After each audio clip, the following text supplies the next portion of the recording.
जागे विश्वास, संयम से व्यक्तित्व विकास। जन जन में जागे विश्वास, संयम से व्यक्तित्व विकास।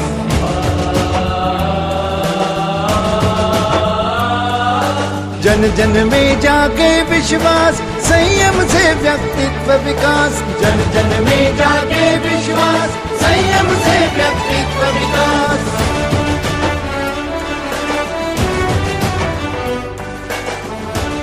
एक बार भरी दोपहरी में जलती हुई लालटेन लेकर के रोड पर घूम रहे थे।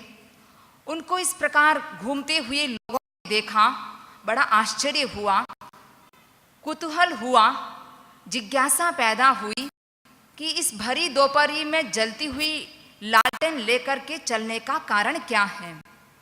पर किसी का साहस नहीं हुआ उनसे कारण पूछा जाए। दार्शनिक दिदेरो आगे से आगे बढ़ते जा रहे थे और पीछे भीड़ बढ़ती जा रही थी। अचानक एक कन्या आगे आती है और उसने दिदेरो से पूछने का साहस किया, अरे भाई, आप इस भरी दोपहरी में जलती हुई लालटेन लेकर के चल रहे हैं, आखिर इसका कारण क्या है। दिदेरो ने जैसे ही सुना और उसने कहा कि मैं इस उपक्रम के साथ आदमी को खोज रहा हूं, मैं इस उपक्रम के साथ आदमी को खोज रहा हूं। जैसे ये बात कही, भीड़ से एक सामूहिक स्वर प्रकट हुआ कि आप आदमी को खोज रहे हैं तो हम सब क्या हैं।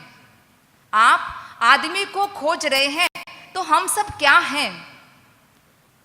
दिदेरो ने कहा कि मुझे माफ करना, आप बहुत कुछ हो सकते हैं, आप सब कुछ हो सकते हैं, लेकिन आदमी नहीं हैं।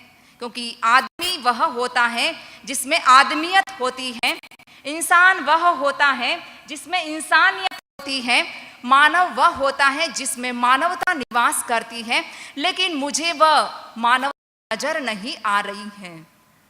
कहने का तात्पर्य, दिदेरो को उस समय जिस चीज की जरूरत थी, हमें लगता है आचार्य श्री तुलसी भी उसी चीज को तलाशते हुए लाखों किलोमीटर की यात्राएं की। उनकी यात्रा वृत्तांत के द्वारा यह कहा जाता है, उनके चरणों में गति थी, चिंतन में प्रगति थी और अनुव्रत का पैगाम लेकर के की झोपड़ियों से लेकर के राष्ट्रपति भवन तक पहुंचे, पंजाब की नहरों से लेकर के कन्याकुमारी की लहरों तक पहुंचे। यात्रा का एक ही उद्देश्य था कि हमारे देश का चारित्रिक उत्थान हो। बंधुओं एवं बहनों, जिस समय आचार्य श्री तुलसी ने अनुव्रत का आंदोलन दिया था, उस समय देश की एक मांग थी। जैन धर्म में कहा जाता है भगवान महावीर ने भी अनुव्रत दिया था, अणुव्रत और महाव्रत धर्म दिया था। लेकिन आचार्य श्री तुलसी ने जिस परिप्रेक्ष्य में और जिस समय अवदान को दिया, उस समय देश को बहुत जरूरत थी। आप सबको पता है, जब हमारा देश आजाद हुआ, शताब्दियों की दास्ता के बाद जब देश स्वतंत्र हुआ, उस समय स्वतंत्रता के बाद ही जिस रूप में हमारे देश का वातावरण बनना चाहिए था, जिस रूप में स्वस्थता का वातावरण बनना चाहिए था, उस रूप में नहीं बन सका। चारों तरफ, चाहे सामाजिक क्षेत्र हो, चाहे धार्मिक क्षेत्र हो, चाहे व्यापारिक क्षेत्र हो, चाहे व्यक्तिगत क्षेत्र हो, चाहे पारिवारिक क्षेत्र हो, चाहे राजनीति का क्षेत्र हो, कोई भी क्यों न हो, चारों तरफ भ्रष्टाचार, जातिवाद, संप्रदायवाद, भाषाई विवाद, इस प्रकार की समस्याएं हैं वो संक्रांत हो रही थी। और साथ साथ में यदि धार्मिक मंच से भी देखा जाए तो धर्म भी एक जातिवाद के शिक्षों में बंद हो चुका था, धर्म भी संप्रदायवाद का रूप ले चुका था। उस दौरान आचार्य श्री तुलसी का यह चिंतन हुआ कि हमें इस प्रकार का देश का विकास हो रहा है, औद्योगिक क्रांति की जा रही है, पंडित जवाहरलाल नेहरू के द्वारा बहुत सारे कारखाने लगाए जा रहे हैं, फैक्ट्रीज लगाई जा रही हैं।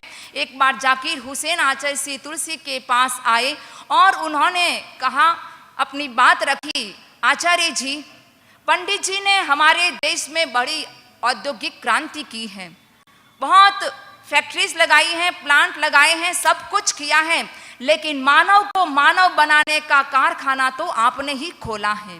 कहने का तात्पर्य, मानव को मानव बनाने वाला कारखाना था अणुव्रत आंदोलन। बंधुओं एवं बहनों, अणुव्रत का संदेश है, चाहे आप राम को माने, चाहे आप रहीम को माने, चाहे आप मोहम्मद को माने, किसी को भी आप मान सकते हैं। अणुव्रत की एक ही शर्त है कि आपका जीवन नैतिक बनना चाहिए, आपका जीवन प्रामाणिक बनना चाहिए। जीवन शैली में डे टू डे की लाइफ जो आप जी रहे हैं वो आपकी पवित्र बननी चाहिए। अणुव्रत का संबंध किसी संप्रदाय से नहीं है, न किसी ऐसे विशेष कोई धर्म से है, अपितु अणुव्रत का संबंध है मानव धर्म से संबंधित है। मानव जाति और मानव धर्म का संदेश देने वाले आचार्य श्री तुलसी की यह जन्म शताब्दी वर्ष मनाया जा रहा है, और इस जन्म शताब्दी वर्ष के उपलक्ष्य में उन्होंने जो महत्वपूर्ण अवदान दिया, यह अणुव्रत आंदोलन। अभी वर्तमान आचार्य श्री तेरापंथ धर्म संघ के 11वें अधिशास्ता आचार्य श्री महाश्रवण जी, जिन्होंने एक संकल्प किया कि इस शताब्दी वर्ष के उपलक्ष्य में 100 मुनि दीक्षाएं दी जाए और साथ साथ में जन जन में अणुव्रत की चेतना जगाई जाए। अरे धार्मिकों किस प्रवाह में अब भी बहते जाते हो। माँ, माँ, माँ, मैं महाराज के दर्शन कर आया। अब ठीक है, पहले दर्शन फिर भोजन। मैं जीवन भर विवाह करने का और व्यापार के लिए परदेश जाने का त्याग करता हूँ। रत्ती रश्मियाँ प्रखर जो बादलों को चीर कर रोशनी में स्नान कर गई हवा। दीप दीप से जले कदम हजारों है चले, ये झूमने शिखर बढ़ा है का। आचार्य श्री कलमुनि की जय, आचार्य श्री तुलसी की। चल पड़ा वो बाण सूर्य साथ ले, अथाह शौर्य जगमगाने जग के हर छोर को। कांपने लगा तमस वो भागने हुआ विवश, देख एक नव्य दिव्य भोर को।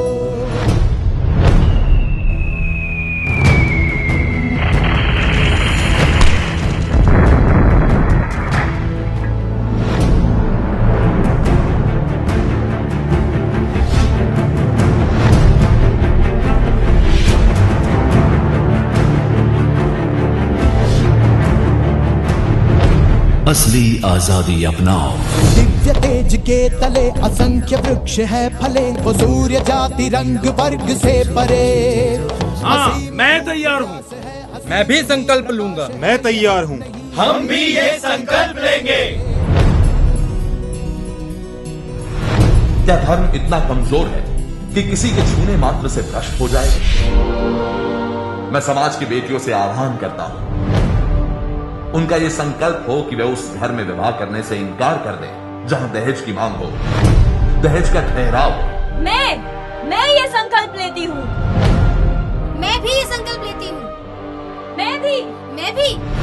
जय जय तुलसी तुलसी तुलसी, जय जय तुलसी तुलसी तुलसी, जय जय तुलसी तुलसी तुलसी, जय जय तुलसी। बादलों की भीड़ में, बवंडरों की नीड में, वो ओझल कभी हुआ नहीं।